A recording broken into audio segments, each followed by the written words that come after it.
O meu primeiro assunto: o presidente Bolsonaro pretende levantar a suspeição do ministro Celso de Mello do Supremo Tribunal Federal, que teria infringido a lei de abuso da autoridade.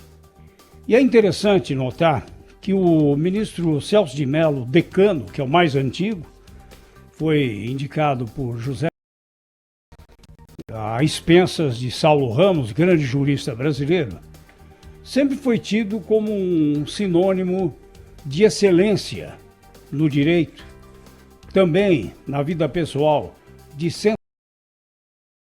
bom senso, de seriedade. Mas nesses últimos 6 meses, para usar uma expressão popular, o ministro está botando para quebrar. E foi assim com a divulgação do vídeo chanchada da reunião ministerial do dia 22 de abril. Precisava ter feito o que fez o ministro Celso de Mello? Autorizar a divulgação inteira do vídeo, mesmo menos nas partes que se referiam a países estrangeiros? Quando o que se visava era exatamente buscar a interferência do presidente Bolsonaro na Polícia Federal? Por que o então sensato ministro partiu para essa? Ele se comportou parcialmente, com parcialidade, nesse caso do presidente Bolsonaro. Ele tem dado mostras de que não gosta do presidente, mas como juiz, como ministro da mais alta corte do país, ele precisa ser isento. E, infelizmente, nesses últimos meses do seu mandato, que termina em novembro, porque ele completa 75 anos, o que ele menos tem sido é imparcial.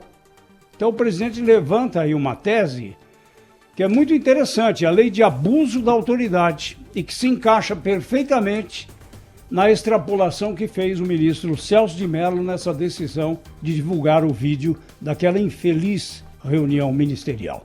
Muito bom dia, Thaís Freitas. Muito bom dia, José Paulo de Andrade, ouvintes aqui da Rádio Bandeirantes, no Jornal Gente, também no youtube.com/Rádio Bandeirantes Oficial. E olha, Zé Paulo, acho que o noticiário ultimamente tem permitido que a gente escolha aqui dezenas de assuntos relevantes, porque dentro desse momento de pandemia, de crise política, o que não falta é assunto pra gente. O jornalista não morre de tédio, ainda mais agora, não é? Então, nessa abertura do Jornal Gente, eu queria chamar a atenção para um outro fato desse caldeirão político pelo qual a gente passa, que é a decisão dos Estados Unidos de proibirem a entrada de brasileiros ou de pessoas que tenham passado pelo território do Brasil nos últimos 14 dias, com algumas exceções. Primeiro, é bom a gente levar em conta que não é, se a gente observa o histórico de decisões dos Estados Unidos, não é algo que diga respeito somente ao Brasil.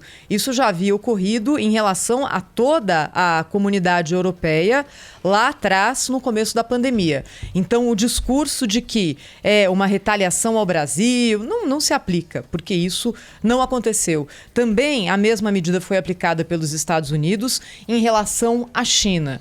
O que acho que a gente pode tirar dessa medida, que foi por muitas vezes pré-anunciada pelo presidente Trump, mas assinada mesmo ontem, domingo, é o seguinte: primeiro, há um discurso por parte do presidente dos Estados Unidos para o público e há um discurso na vida real. E na vida real, os Estados Unidos têm sim colocado muitas restrições e têm levado a sério a questão da crise do coronavírus. A segunda coisa é, olhando aqui para dentro, a nota que foi emitida pelo Itamaraty, dizendo que o governo dos Estados Unidos obedece critérios técnicos e que é semelhante à decisão do Brasil de restringir a entrada de turistas de diversos países. Nenhuma mentira aqui. O que eu só senti falta era de, pelo menos, uma reclamaçãozinha, uma contestação. Os Estados Unidos precisam levar em conta os esforços que o Brasil tem feito para conter a pandemia, alguma coisa. E essa nota do Ministério das Relações Exteriores apenas diz que os Estados Unidos têm direito de fazer isso, que já fizeram isso com outros países e vida que segue. Então não vi no governo brasileiro aquela reclamação que você sabe que não vai ter nenhuma consequência prática, mas que serve para posicionar, para marcar ali território. Isso não aconteceu e a gente vai ter já, a partir de agora, restrições impostas pelos Estados Unidos ao acesso aos brasileiros no território do país. Cláudio Humberto já com a gente, direto de Brasília, aqui na Rádio Bandeirantes. Bom dia, Cláudio. Olá, Thaís, muito bom dia a todos, bom dia Zé Paulo, bom dia Pedro Campos. Olha, o que a gente viu nesse caso dos Estados Unidos é um pouco de hipocrisia, né? Porque, afinal de contas, os Estados Unidos estão, neste momento, com 5 vezes mais casos de coronavírus do que o Brasil.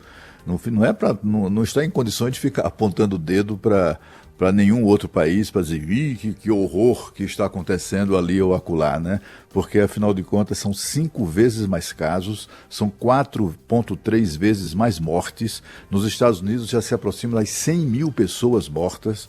O Brasil também tem um número de mortos absolutamente chocante, né? Mais de 22 mil pessoas que já faleceram em razão do coronavírus. Mas os Estados Unidos não estão em condições de dar uma de bom moço. Sem contar, assim, para as pessoas que gostam, tem muita gente que gosta disso, né? De sempre potencializar os números, colocar como o Brasil está numa situação vexatória, etc. O número de mortos no Brasil é metade do número de mortos de países 5, 6 vezes menor do que o nosso país, né? Quer dizer, o número de mortos aqui, tanto quanto o número de casos, é proporcional a uma população de 210 milhões de habitantes e num país que está fazendo testes em massa da doença, né? Essa testagem em massa demorou a começar, porque afinal de contas havia escassez de testes no mercado, mas à medida em que, sobretudo na Europa, os números começaram a reduzir, aí começou a haver, digamos assim, folga nos fornecedores, sobretudo chineses, né, desses testes, e o Brasil então passou a comprar mais testes, passou a testar mais as pessoas, e o número de testes é o que explica o crescimento, em larga medida, explica o crescimento bastante acentuado do número de casos no Brasil, né? Mas eu tenho a impressão que a gente precisa estar sempre de olho no número de mortos. O Brasil continua com o número de mortos inferior, por exemplo, à França, à Itália, à Espanha, enfim, países assim 5, 6 vezes menor do que o Brasil, e tendo iniciado a pandemia mais ou menos no mesmo dia, né? Se você for verificar o caso da Itália, o primeiro caso na Itália aconteceu no dia 21 de fevereiro, no Brasil no dia 25 de fevereiro. A Itália tem um número de mortos, né, que é absolutamente impressionante em relação ao Brasil. É um país com 60 milhões de habitantes, né, e tem 229 mil casos de coronavírus e 32.785 mortos. Quer dizer, é tudo muito apavorante, muito preocupante, né? E o que a gente tem que fazer é continuar a lição de casa, de se proteger, de não circular, de permanecer longe desse vírus o mais tempo possível, porque isso acaba logo.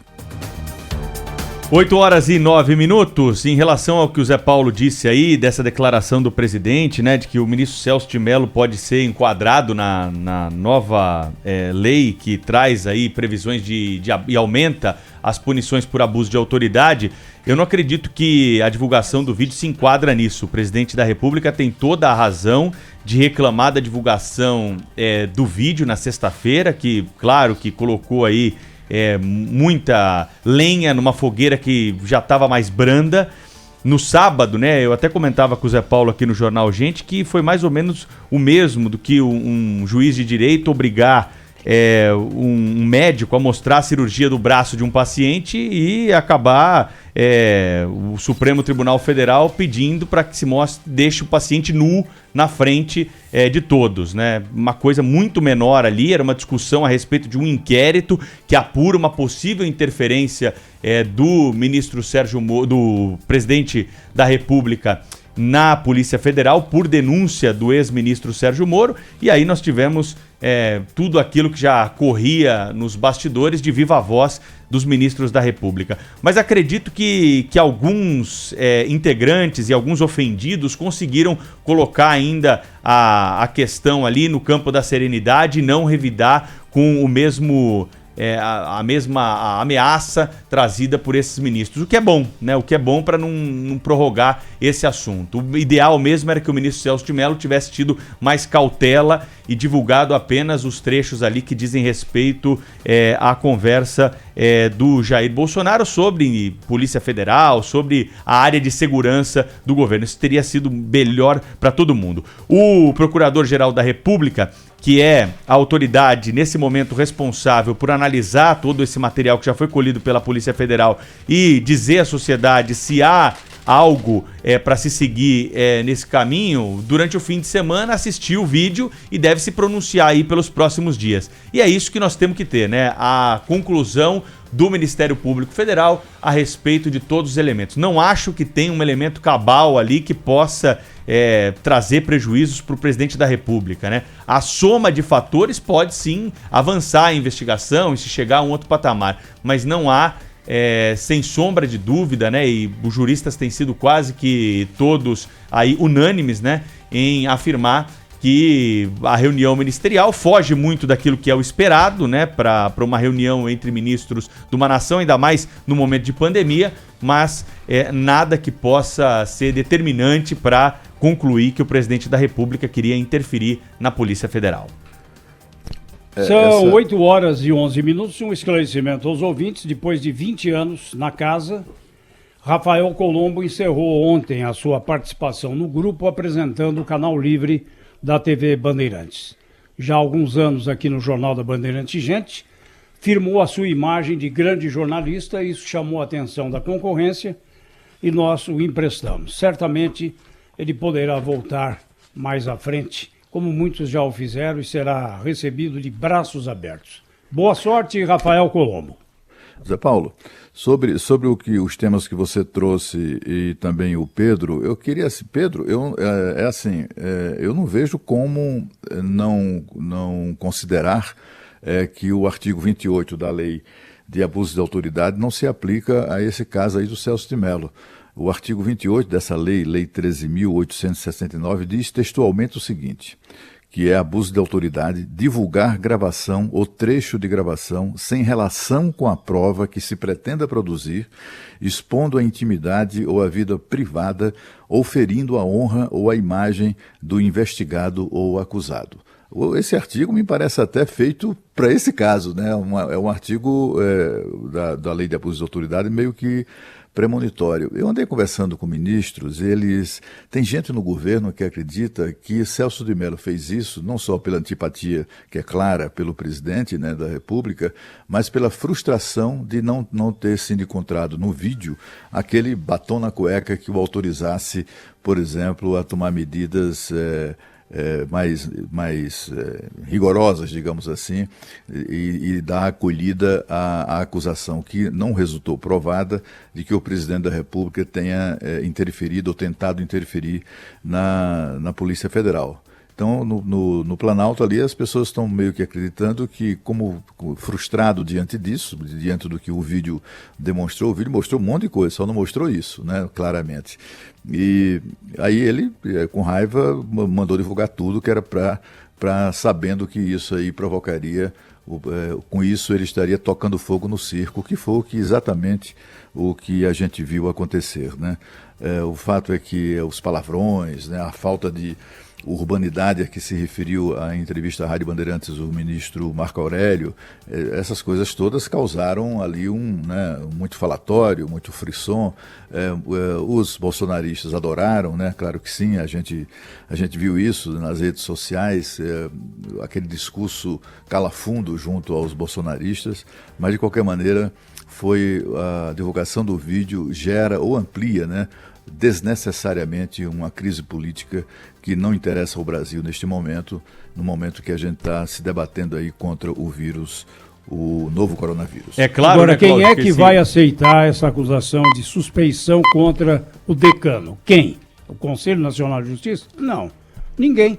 Então vai Não, ficar mas é jogado. importante discutir, é importante a gente debater, até porque a legislação mas é se nova. ele não tomar a decisão de se justificar, de se considerar suspeito, não vai acontecer nada, ele vai continuar despachando. também acho. Bom, os efeitos práticos podem ser esse mesmo, né? É muito difícil. Agora, o Cláudio e você levantaram um ponto de vista que é diferente do meu, porque na interpretação da lei de abuso de autoridade, a qual eu entendi quando ela foi promulgada, toda a gravação íntima, pessoal, que traga a intimidade, né, do acusado, está abraçada pela lei de abuso de autoridade. Não me parece que numa reunião ministerial, que é um ato público, o presidente da República tem ali algum tipo de intimidade a ser preservada. Era uma reunião pública, estavam discutindo os direitos da nação. Não é pública, só se tornou pública por causa da... Sim, era uma reunião pública da sigilosa. inconfidência do ministro Sérgio Moro, faz sentido. Ela era sigilosa, né? Mas era uma reunião, eles estavam debatendo assuntos públicos. Sim, ali, mas não né? era para ser pública.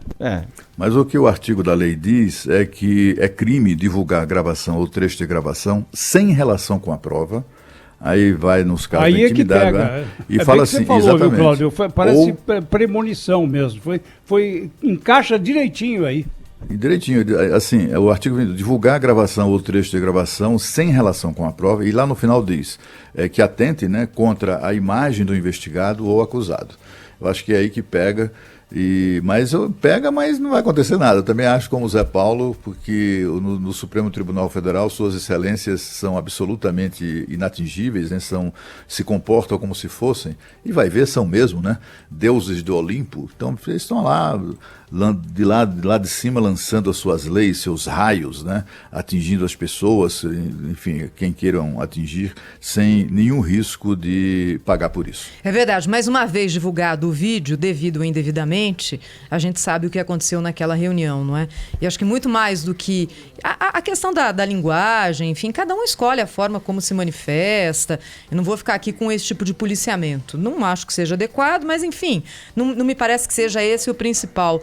O que de fato me chocou foi a desconexão da realidade de parte dos participantes ali, não é? Porque foi uma reunião já feita durante a pandemia do coronavírus, no auge dessa crise econômica, dessa situação delicada pela qual o país passa, e a gente não sabe exatamente como vai conseguir sair dela, e muito pouca coisa concreta colocada, e uma desorganização, porque quando você faz, por exemplo, uma reunião dessas numa empresa, Pedro, o que você quer? Você quer ouvir as pessoas, você quer que elas dividam informações, você quer ter o planejamento das próximas ações, e nada disso ocorreu nessa reunião. Era muito mais ali um espaço para esbravejamento, para colocações pessoais, e muitas delas desconectadas da realidade. Então, a divulgação, quer tenha sido certa ou não, ocorreu.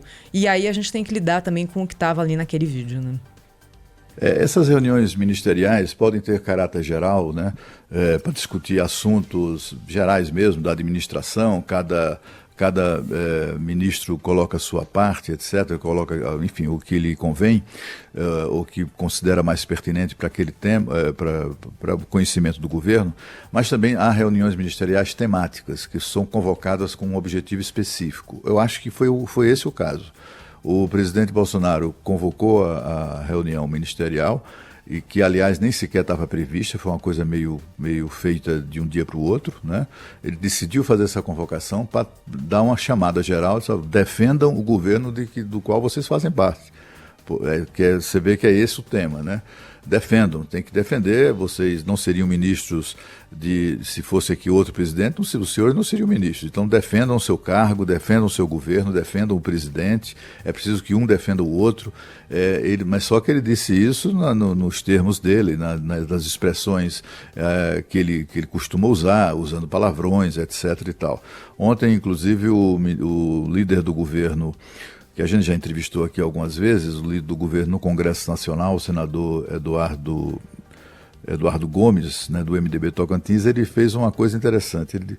Ele citou o Cazuza, né? Ele fez uma declaração citando o Cazuza, citando versos da música O Tempo Não Para, né, do Cazuza, e dizendo que lendo uma pessoa desavisada lendo aqueles versos ali talvez pudesse atribuí-los ao Bolsonaro, só que era do do Cazuza, né? E ele disse que a gente vive num país, a declaração do senador Eduardo Gomes, onde em alguns momentos a verdade só pode vir em palavrões. É o que ele considera, né? Tem muita gente que acha isso mesmo, acha que há um momento há o palavrão no momento adequado. O que a gente não espera é que um presidente da República se expresse dessa maneira, né? Isso é que foi de fato incômodo e até chocante de ver.